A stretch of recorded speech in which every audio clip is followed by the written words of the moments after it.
चलिए, आज हम साउंड चैप्टर लेकर आए हैं। साउंड क्या है और साउंड का क्लासिफिकेशन, साउंड कैसे चलता है और ये साउंड के अलग अलग प्रकार के बारे में हम बात करेंगे। ठीक है, तो आज हम लेके चल रहे हैं साउंड। साउंड क्या है?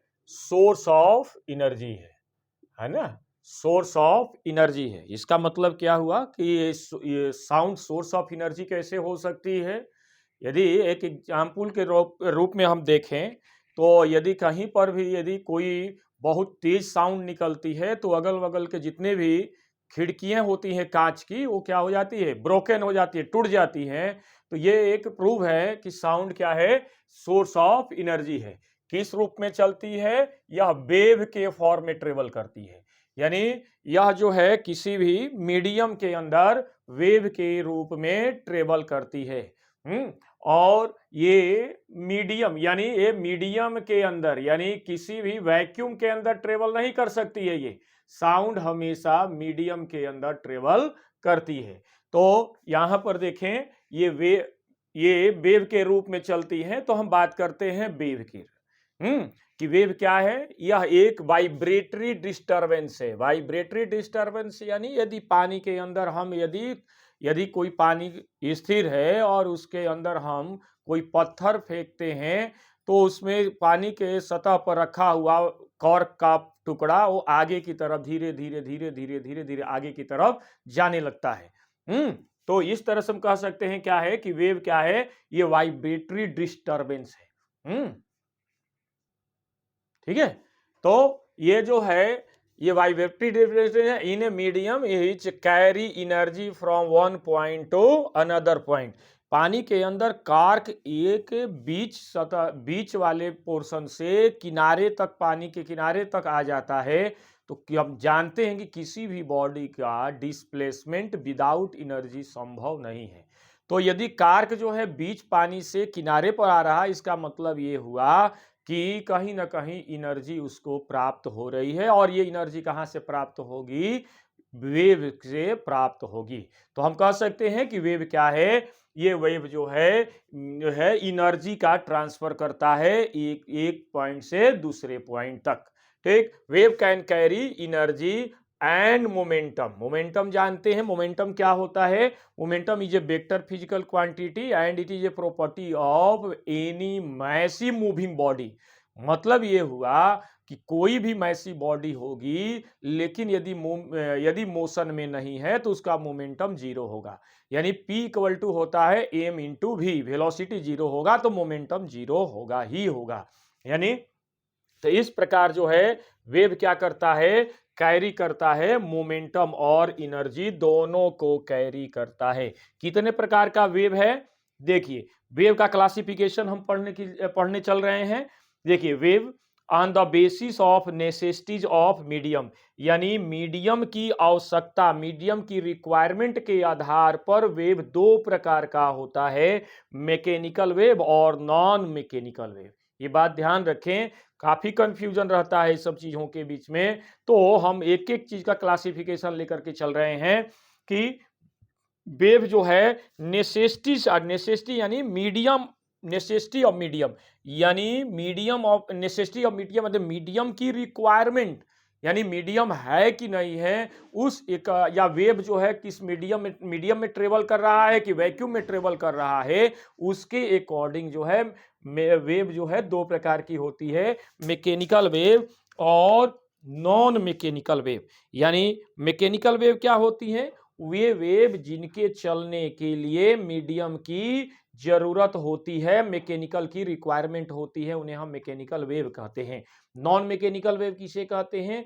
वे वेव जिनके चलने के लिए मीडियम की रिक्वायरमेंट नहीं होती है, अर्थात मीडियम में भी ट्रेवल करेगा और वैक्यूम में भी ट्रेवल करेगा, उसे हम क्या कहते हैं? Non mechanical wave. तो हम थोड़ा सा इसका डिफिनीशन लिख देते हैं। Those wave which propagate only medium, कौन कौन सी ये वेव होती है?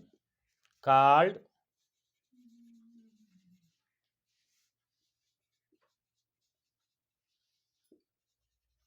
mechanical wave.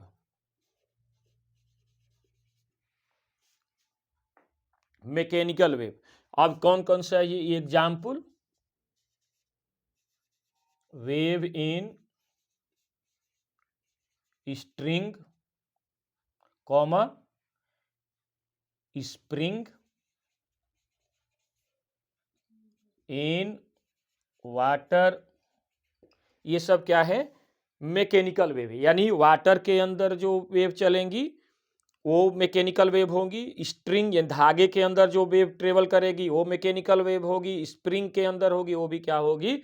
मैकेनिकल वेव होगी। नॉन मैकेनिकल वेव क्या है? Non mechanical wave, those wave, those wave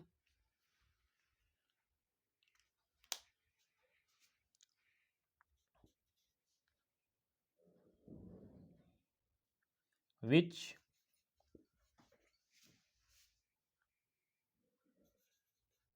propagate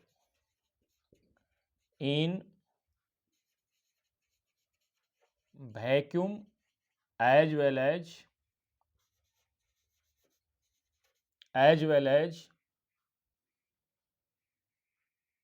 medium called non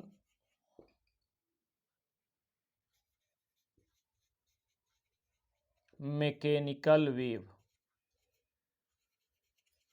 ठीक है, नॉन मैकेनिकल वेव। ठीक है, क्या क्या नॉन मैकेनिकल वेव में कौन कौन से वेव आते हैं? जैसे एग्जाम्पल देखेंगे, एक्स रे, लाइट रे, यूवी रे, ईटीसी। ठीक है, इस तरह से नॉन मैकेनिकल वेव है। चलिए अब हम देखते हैं वेव का क्लासिफिकेशन किस आधार पर? वाइब्रेटरी डिस्टरबेंस के आधार पर।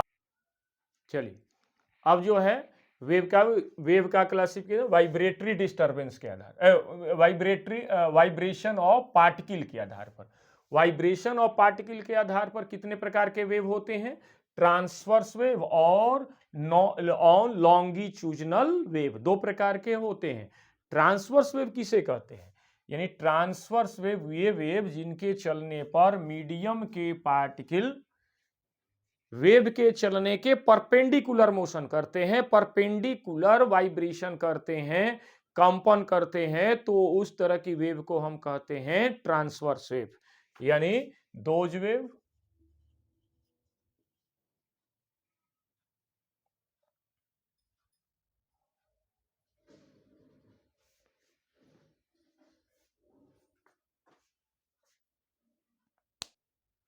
चलिए तो ट्रांसवर्स वेव क्या है? ट्रांसवर्स वेव, जैसे हमने बात किया कि ट्रांसवर्स वेव क्या है? वे वेव जिनके मीडियम में चलने पर मीडियम के पार्टिकल वेव के चलने के परपेंडिकुलर, वेव के चलने की दिशा के परपेंडिकुलर कंपन करते हैं, उन्हें हम ट्रांसवर्स वेव कहते हैं। देखिए यहां पर हम डायग्राम बना रहे हैं, ये देखें,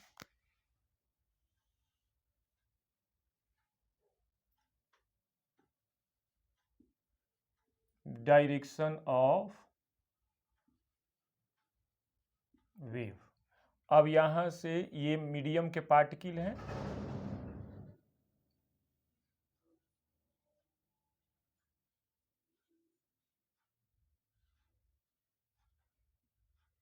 ये देखिए, तो वेव ऐसे चल रही है राइट साइड में, और ये मीडियम के पार्टिकल्स वेव के चलने के परपेंडिकुलर वाइब्रेशन कर रहे हैं। तो इसका डिफिनीशन क्या होगा? इन this type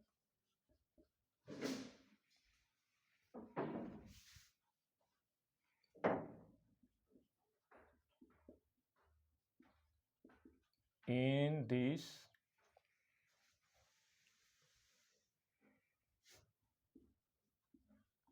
type of wave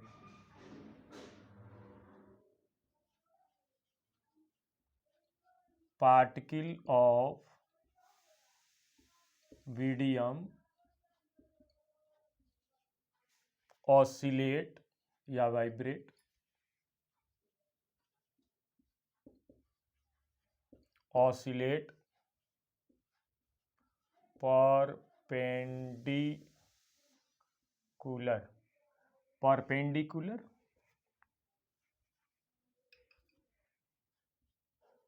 perpendicular to the direction of wave propagation। ठीक है, यानी वेव के चलने के परपेंडिकुलर कंपन करते हैं तो उसे हम ट्रांसवर्स वेव कहते हैं। एग्जाम्पल, ये किस में चलते हैं? Propagate in solid and liquid, not in gas. ठीक है, इस तरह से ये ट्रांसवर्स वेव। देखिए लॉन्गिट्यूडिनल वेव किसे कहते हैं? लॉन्गिट्यूडिनल वेव, ये देखें, डायरेक्शन ऑफ वेव। ठीक, वेव कैसे चल रही है? राइट साइड में चल रही है, तो मीडियम के पार्टिकल वेव के चलने के पैरेलल कंपन करते हैं। ठीक है, ठीक है, तो इस तरह के वेव को क्या कहते हैं? Longitudinal wave. तो in this type of wave, notes complete करते चलें, in this type of wave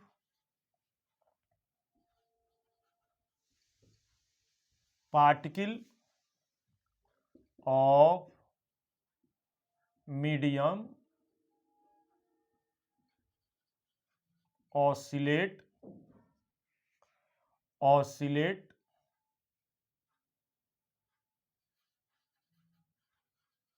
parallel to the direction of wave propagation। ठीक है, ओके। ये किस में ट्रेवल कर सकती है? ट्रेवल सॉलिड,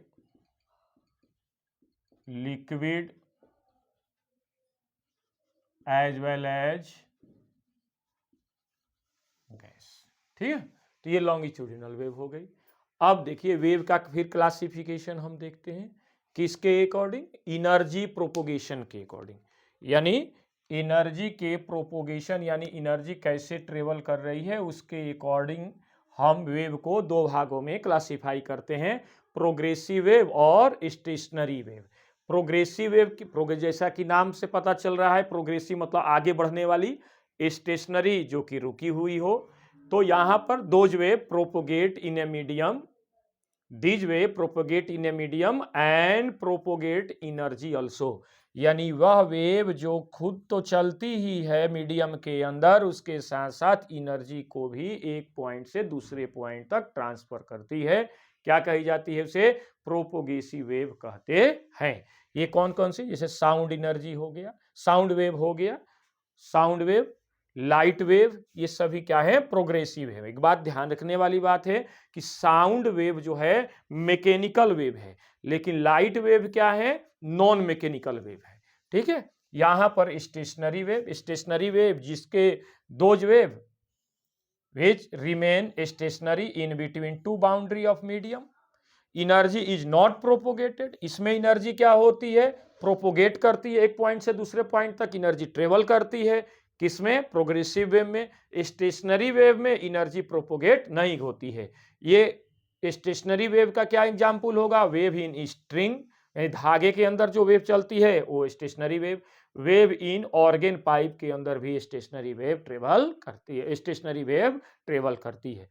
ओके, यहां पर on the basis of dimension, dimension के आधार पर वेव कितने प्रकार की होती हैं? 3 प्रकार की होती है। One dimensional wave, two dimensional wave और three dimensional wave.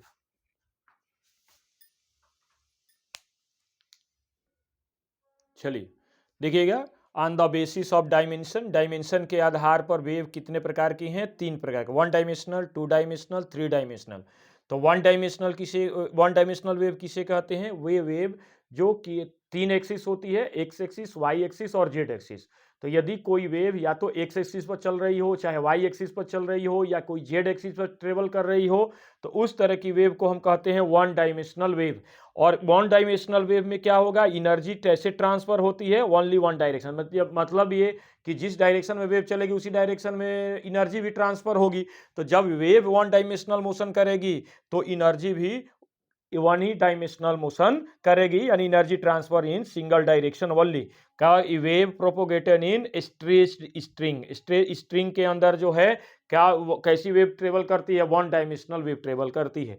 Two dimensional wave किसे कहते हैं? वह वेव जो एक्स और वाई दोनों एक्सिस में ट्रेवल करती है, तो उसे हम कहते हैं टू डायमेंशनल वेव। और टू डायमेंशनल वेव के अंदर एनर्जी भी कैसे ट्रेवल करती है? दोनों एक्सिस में, टू डायमेंशनल में, मतलब कि एनर्जी ट्रांसफर इन प्लेन, यानी प्लेन में कोई भी वेव चलती है तो वो टू डायमेंशनल वेव के कैटेगरी में आती है। थ्री डायमेंशनल वेव किसे कहते हैं? एनर्जी ट्रांसफर इन स्पेस, यानी एक्स एक्सिस, वाई एक्सिस और जेड एक्सिस, तीनों एक्सिस में वेव ट्रेवल करती है, तो उसे हम कहते हैं थ्री डायमेंशनल वेव। और इन्हीं तीनों एक्सिस में एनर्जी भी ट्रांसफर होती है। और एनर्जी ट्रांसफर इन स्पेस कौन कौन सी थ्री डायमेंशनल वेव के अंतर्गत आती है? लाइट और साउंड वेव। ओके, चलते हैं और आगे, ठीक है। चलिए, कुछ करेक्टरिस्टिक्स ऑफ साउंड वेव से रिलेटेड कुछ डिफिनीशन के बारे में हम अब बात करेंगे। जैसे देखें, पहले ये दो हमने बात किया था। एक हमने बात किया था transverse wave, transverse wave, transverse wave, और दूसरा हमने बात किया था लॉन्गिट्यूडिनल वेव, लॉन्गिट्यूडिनल वेव। तो ट्रांसवर्स वेव किसे कह रहे हैं हमने? कि वे वेव जिनके चलने पर मीडियम के पार्टिकल वेव के चलने के परपेंडिकुलर मोशन करते हैं, वाइब्रेशन करते हैं, तो उसे हम ट्रांसवर्स वेव कहते हैं। लॉन्गिट्यूडिनल वेव किसे कहते हैं? वे वेव जिनके चलने पर मीडियम के पार्टिकल वेव के चलने के डायरेक्शन के पैरेलल कंपन करते हैं, वाइब्रेशन करते हैं, तो उन्हें हम लॉन्गिट्यूडिनल वेव कहते हैं। ट्रांसवर्स वेव किसमें चलती है? ओनली सॉलिड और लिक्विड के अंदर, जबकि लॉन्गिट्यूडिनल वेव सॉलिड और लिक्विड और गैस तीनों में ट्रेवल करती है। एक चीज जो है, ट्रांसवर्स वेव जब किसी मीडियम में चलती है तो क्रेस्ट और ट्रफ का फॉर्मेशन होता है, क्रेस्ट और ट्रफ का फॉर्मेशन होता है। यानी कहने का मतलब ये कि देखिएगा, ये जो है हमने वाई एक्सिस बना दिया, ये एक्स एक्सिस बना दिया, तो ये जो है जो ट्रांसवर्स वेव चल रही है, तो यहाँ पर इसको हम कहते हैं, यानी मीन पोजीशन से ऊपर की तरफ, यानी पॉजिटिव एक्सिस की तरफ जो मीडियम के पार्टिकल का डिस्प्लेसमेंट होता है, उसे हम क्या कहते हैं? क्रेस्ट कहते हैं, क्रेस्ट कहते हैं। और ट्रफ किसे कहेंगे? मीन पोजीशन के नीचे की तरफ या निगेटिव एक्सिस की तरफ होगा, तो इसको हम क्या कहेंगे? ट्रफ, इसको ट्रफ कहते हैं। यानी ट्रांसवर्स वेव जब किसी मीडियम में ट्रेवल करती है तो उसमें क्रेस्ट और ट्रफ दोनों बनता है, यानी क्रेस्ट और ट्रफ बनता है। अब जब किसी भी मीडियम के अंदर यदि लॉन्गिट्यूडिनल वेव चलती है तो उसमें कंप्रेशन एंड रेयर फ्रैक्शन बनता है। यानी कंप्रेशन और रेयर फ्रैक्शन, यानी देखिए यहां पर, यानी देखिए ये जब मीडियम के पार्टिकल जब दूर दूर हो जाएंगे तो वहां पर उसको हम कहेंगे रेयर फ्रैक्शन।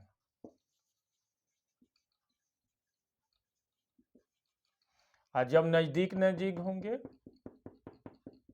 जब नजदीक नजदीक होंगे तो उसको हम कहेंगे कंप्रेशन। इसको क्या कहेंगे हम? कंप्रेशन।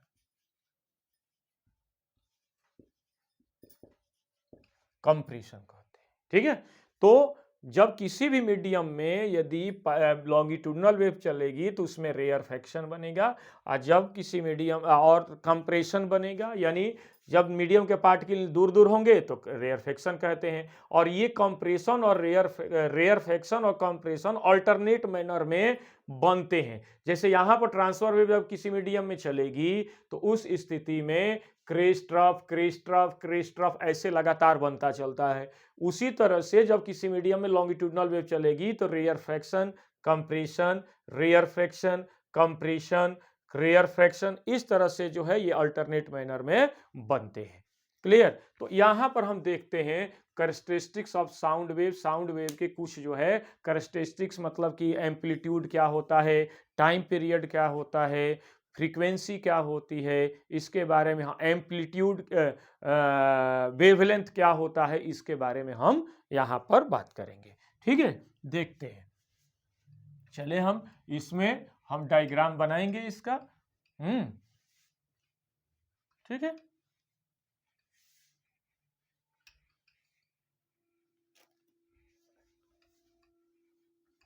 चलते देखते हैं।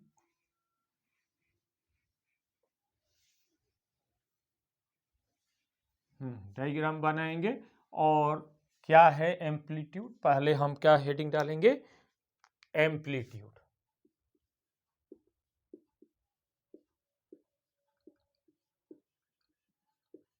एम्पलीट्यूड के बारे में बात करेंगे। एम्पलीट्यूड, एम्पलीट्यूड क्या होता है? देखें,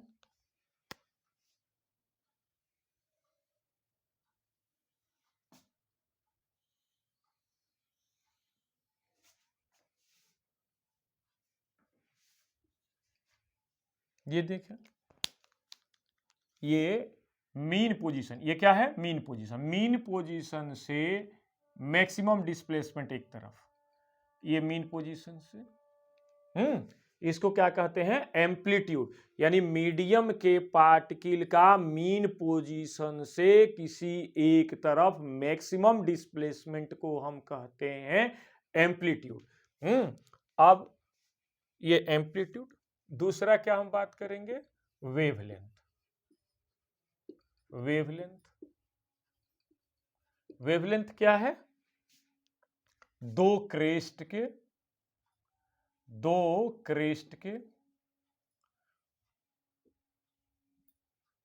बीच, दो क्रेस्ट के बीच की डिस्टेंस, या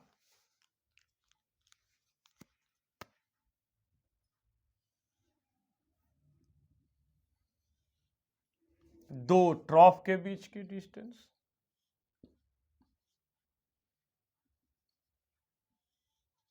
दो क्रेस्ट के बीच की डिस्टेंस या दो ट्रफ के बीच की डिस्टेंस को हम क्या कहते हैं, वेवलेंथ कहते हैं। इसे लेमडा से रिप्रेजेंट करते हैं।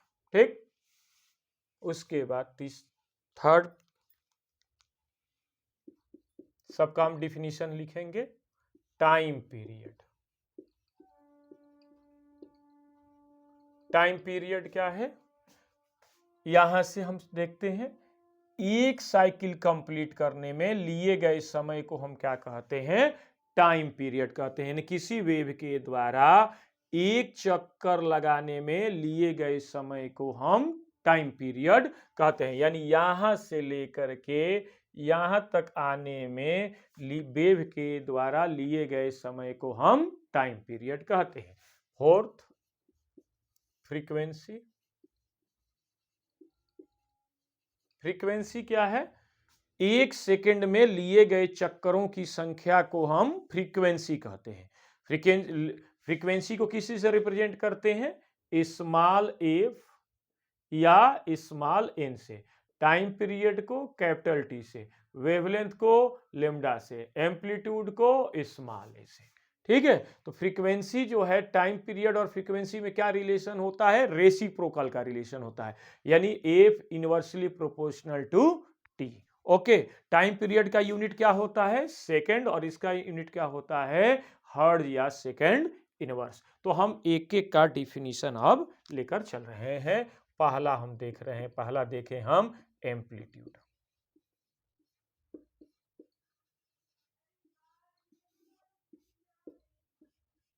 एम्पलीट्यूड क्या होता है?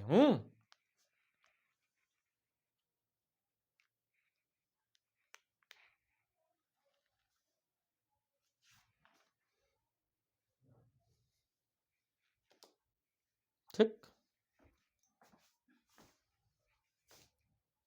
Maximum displacement, maximum displacement of medium particle from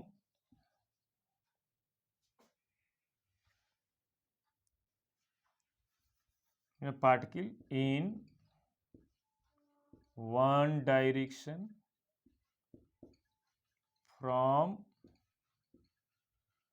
mean position called amplitude. किसी से रिप्रेजेंट करते हैं? Represented by small A unit, SI unit, metre and CGS unit, centimetre. Okay, ठीक है। अब हम एम्पलीट्यूड के बाद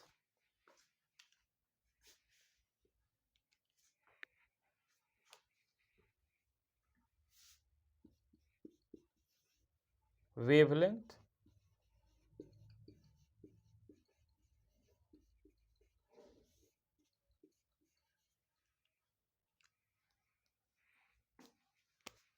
डिस्टेंस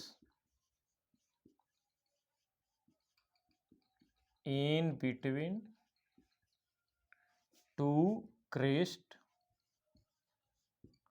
या two trough called wave length। Okay, ठीक। किससे रिप्रेजेंट करते हैं?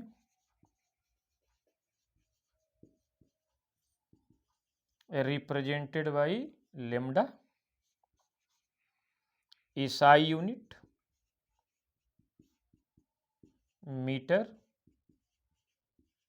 और CGS and CGS unit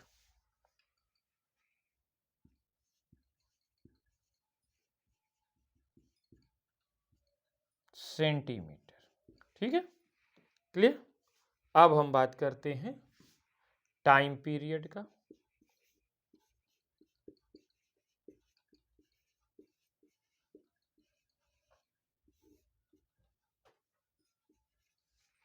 time period क्या होता है? Time taken by wave to complete one revolution called time period।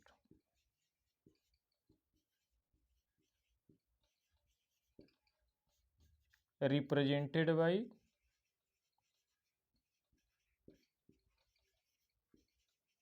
Capital T.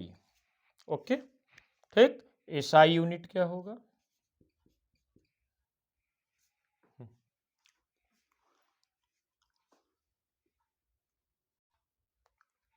SI unit second. SI और सीजीएस यूनिट दोनों क्या होता है? सेकंड होता है। ठीक है, अब हम चलेंगे टाइम पीरियड के बाद फ्रीक्वेंसी पर। ठीक है, देखते हैं।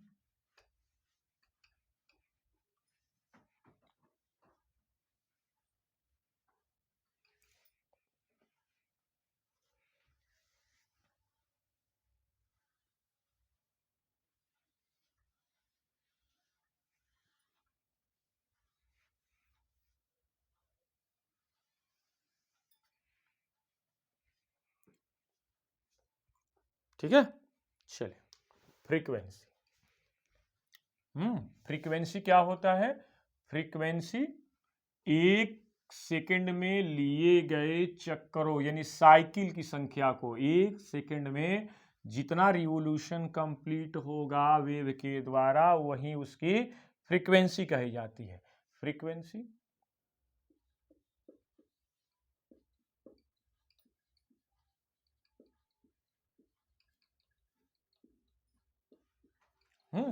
फ्रीक्वेंसी फ्रीक्वेंसी क्या है? Number of revolution, number of revolution per second called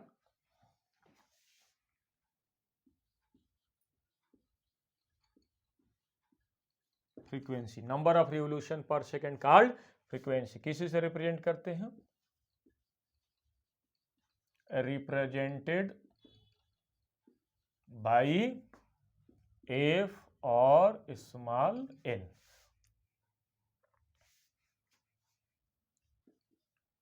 SI ORR CGS unit क्या होगा इसका? सेकेंड इनवर्स या हर्ट्ज। ठीक है।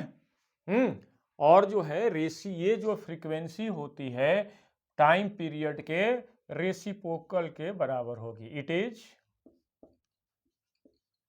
Reciprocal of time period. ठीक है, ओके, लिखेंगे F इक्वल टू 1/T। ठीक, ओके, तो इस तरह से फ्रीक्वेंसी भी कंप्लीट हुआ। ठीक है, अब हम जो है फ्रीक्वेंसी और वेलोसिटी में रिलेशन देखेंगे। चलिए,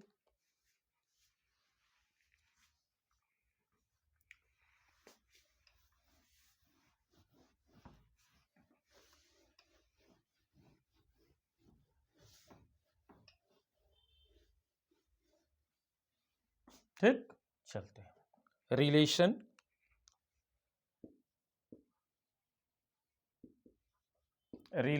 in between velocity of wave and velocity and frequency of wave। ठीक,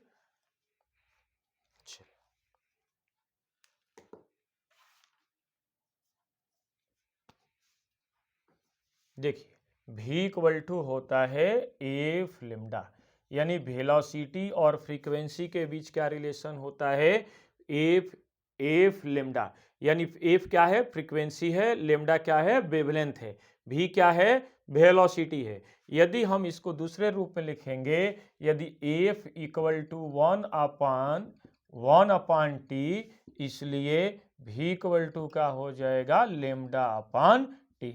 तो इस तरह से भी हम रिलेशन इसमें वेलोसिटी और वेवलेंथ में, या वेलोसिटी ऑफ टाइम पीरियड में, या वेलोसिटी ऑफ फ्रीक्वेंसी में हम देखते हैं। तो इस तरह से आज की क्लास यहीं पर समाप्त होती है। कल फिर से हम दूसरे टॉपिक के साथ आएंगे। Okay, thank you very much.